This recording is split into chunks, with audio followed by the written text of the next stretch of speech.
Welcome. Welcome, ladies, gentlemen, and special guests. My name is Jordan Glaze, the senior class president. Again, welcome to the class of 2022's graduation ceremony. Please remain standing for the presentation of colors by the ECCHS Color Guard and the playing of the national anthem.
Please be seated.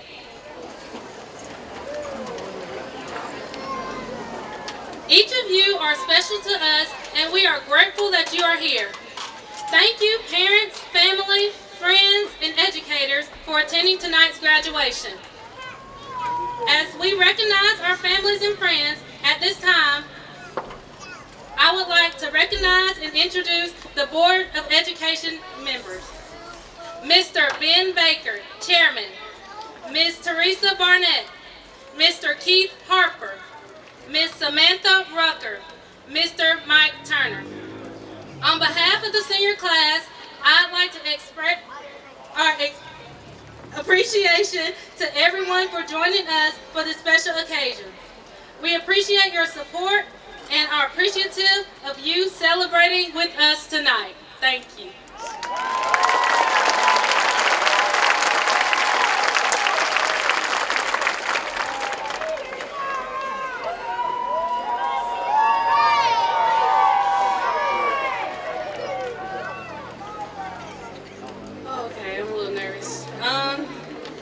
Good evening, everyone, and welcome to the graduation of the class of 2022. My name is Kimora Fortune, and I am the Vice President of the senior class. Oh, Jesus. Okay. First, I would like to thank God for getting me this far in life, and not just helping me, but all of us get to this point. When I was told that I would be giving the inspirational speech for this year, my heart dropped. I kept thinking to myself, what could I possibly say to people that would inspire them, and what exactly am I inspiring them to do? As I sat there thinking about what I could talk about today, the memory of doing the final walk through all the schools from Fallen Creek, from Fallen Creek and Blackwell to the high school came into my mind.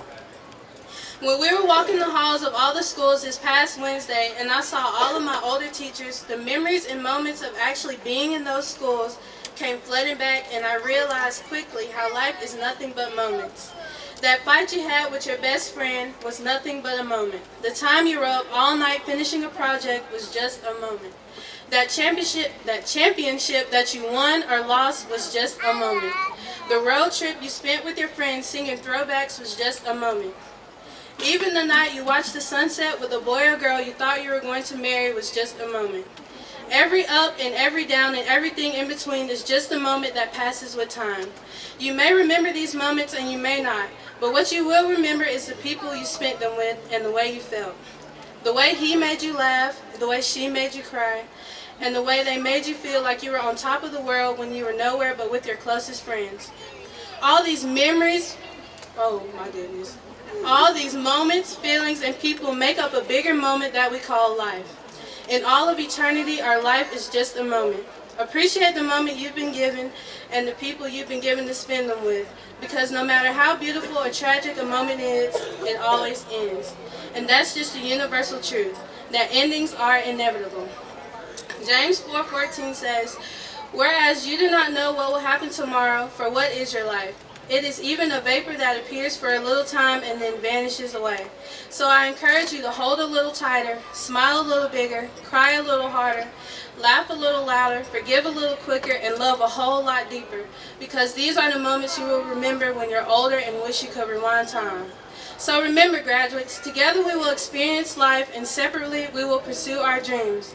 But from this brief, fantastic moment that we have shared with each other in these past 12 or 13 years, our memories with each other will forever remain. I'm really going to miss y'all. Thank you so much for listening, and class of 2022, we did it.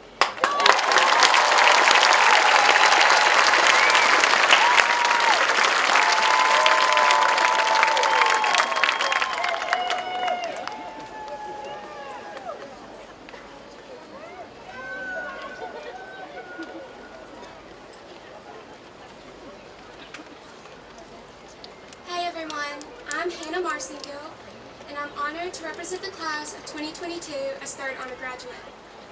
Thank you all for being here tonight to celebrate all of our graduates. We have certainly accomplished a lot over the last 17 to 18 years. However, we are all about to experience some big changes in our lives. Some of us are about to go to a new, bigger school, or will be moving out of our parents' house for the first time. Others may be starting jobs or going into the military. Whatever paths we all take, the common denominator is we are about to enter into the role of adulthood. This is going to be a major change for us, requiring us to make decisions that will drastically affect our futures. Some of us may be uncertain of the impending changes that lie ahead. Everyone has a different perspective about change. Some are fearful and anxious, while others are excited and confident. Personally, I'm very nervous about the changes I'm currently experiencing and will encounter. My dad, however, has always pushed me to see change for what it actually is. Change is an opportunity to grow and mature. As change is experienced, failure will certainly happen. But whether we face success or failure, we need to embrace the changes we experience, because that gives us the opportunity to learn and grow into the adults we were intended to be. Since change is constant and inevitable, how can we face major life changes with peace and contentment? We must have a foundation that does not change, and for me, that's my faith. God's constant presence in my life has sustained me through the many changes I have experienced, like changing schools 5 times, losing family members, and both of my brothers leaving home to serve in the military. In order to persevere through life's changes, you and I must be able to lean on the one who does not change. Hebrews 13:8 states, Jesus Christ is eternally changeless, always the same, yesterday, today, and forever. And out of that solid foundation, we are able to create a moral compass that will continue to guide us as we make tough decisions through life's inevitable changes. If change is indeed inevitable and will definitely occur, then it is not a question of if, but when. Since the existence of change is not flexible, we must be. Knowing that changes in life are to be expected can eliminate the element of surprise when they do come. Expecting challenges in life can help us respond to new experiences with a positive attitude rather than our immediate response being negative.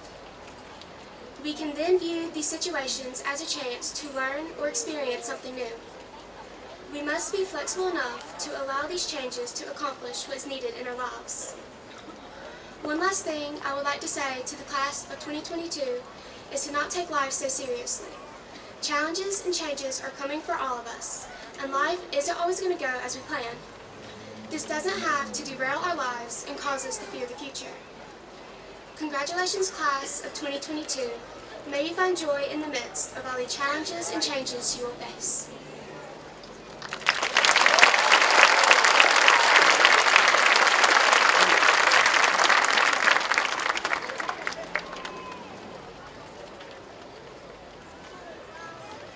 Good evening, everyone. My name is Evan Poon, and I'm the salutatorian of the class of 2022. I'd like to start off by congratulating each and every one of my classmates on this fantastic achievement and taking another step towards the beginning of the rest of our lives. I'd also like to thank everyone who came out to honor and support me or any one of my classmates in any capacity today. Your presence shows that you're proud of your graduates' accomplishments, and you have every right to be. As a class, we've excelled in 13 years of school, survived a 41-year national title drought, a 26-year World Series drought, beat the Ebola epidemic, and now, even the coronavirus. Needless to say, we've persevered. All these things, though, are minuscule in comparison to the trying times we are all likely to experience in the coming years, and for that, we'll need to persevere a little bit longer. Whatever walk of life you may come from, or whatever path you may choose to take, we're all likely to run into a brick wall at some point, and in the face of adversity, we must all choose to grow rather than shrink. Now, adversity is not in short supply these days, as we can often find ourselves struggling due to the things we love most. One example for me is through fishing. I love being out in the water, but every time I get out there, I realize how much smarter the fish are than I think. If I don't move my bait in just the right way, more often than not, those fish aren't going to touch it, and this can get pretty frustrating after spending hours of the water with nothing more than 4 fish to show for it. This was a situation that I found myself in during a tournament one day, and in a tournament where I'm trying to bring back 5 big fish, it was a pretty rough day to say the least. We spent hours casting at whatever we thought had a chance of holding a fish or two, but to no learn no rebel. Eventually, doing the same thing for hours on end without success can become a bit like beating your head up against a wall, and this can honestly relate to everyday living. We all try each and every day to do our best to succeed at whatever life throws our way, but sometimes our best may not seem to be enough, but it is. Through all our struggles, trials, and tribulations, we are not merely going through the motions of life. In Romans 5, 3-5, the Apostle Paul says that, more than that, we rejoice in our sufferings, knowing that suffering produces endurance, and endurance produces character, and character produces hope, and hope does not put us to shame, because God's love has been poured into our hearts through the Holy Spirit who has been given to us. Our failures are not meant to weigh us down, but to push us onwards towards growth in our skills,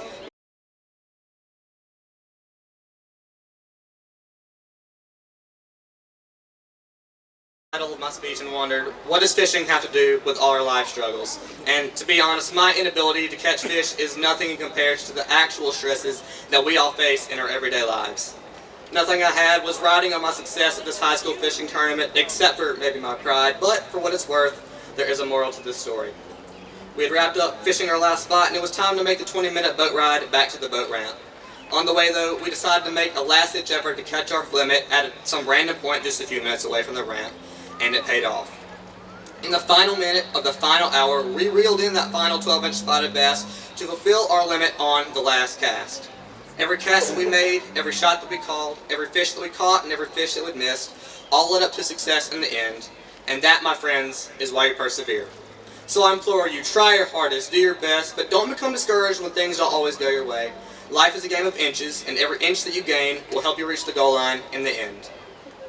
Thank you all for coming out today, and I think I speak on behalf of the entire class of 2022 when I say thank you to every teacher, administrator, board member, cafeteria and maintenance worker, parapro, substitute, and anyone else in the faculty or staff that I've missed for helping build my class to be the young men and women that we are today. Most importantly, though, thank you to all the parents and caregivers who have provided for us throughout the entirety of our lives. This is not just an accomplishment for me or my classmates, but an accomplishment for our families too. We did it. Finally, to my classmates, it's been amazing getting the opportunity to know some of you during my time in school, and I want to thank you all for the time you share with me. I love each and every one of you, and I wish you nothing but the best as we move on with our lives. To everyone here and everyone listening at home, Have a great day, take care, and God bless.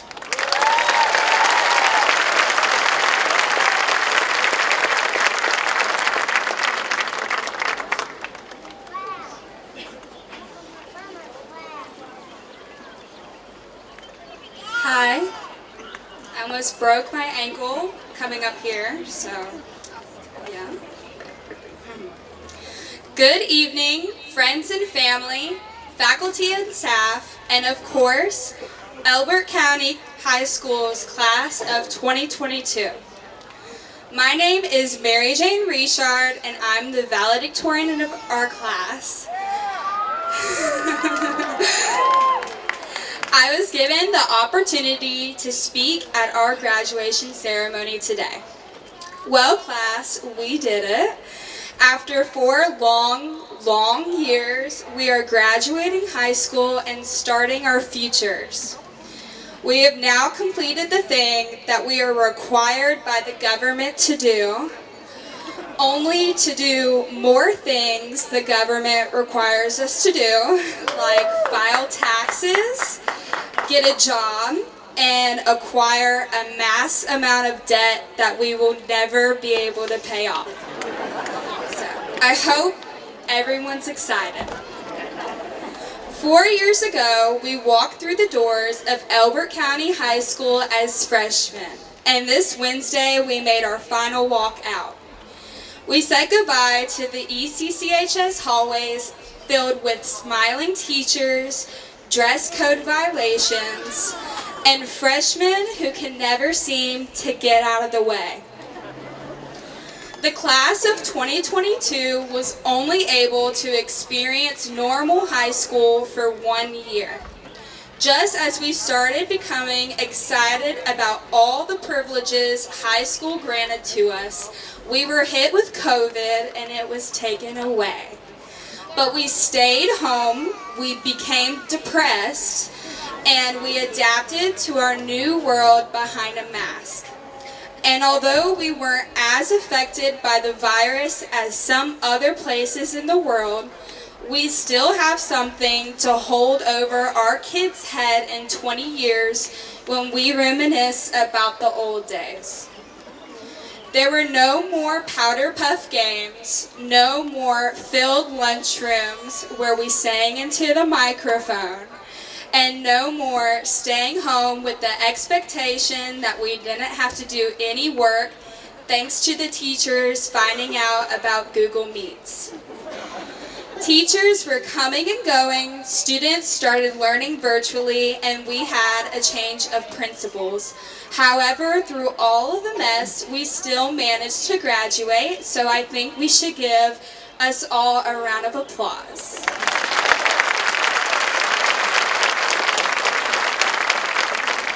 People wondered why I cared so much about being valedictorian of our class, that it wasn't important in the grand scheme of things. And I understood that, but to my family it meant a lot.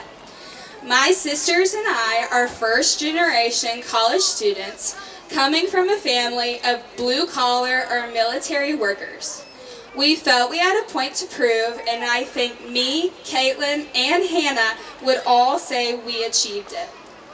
I'm a very competitive person, and although people thought I was competing with the other students in top 10, I was actually competing with my grandma, who was the salutatorian of her class, but I beat her, and now I'm the last of her grandchildren to graduate high school, and she managed to work around her dialysis schedule in order to come here today, which I'm very appreciative of.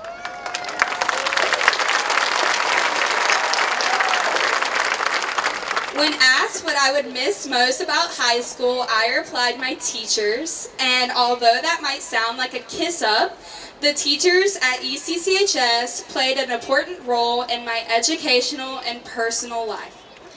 I want to thank 3 teachers in particular who taught me for multiple years.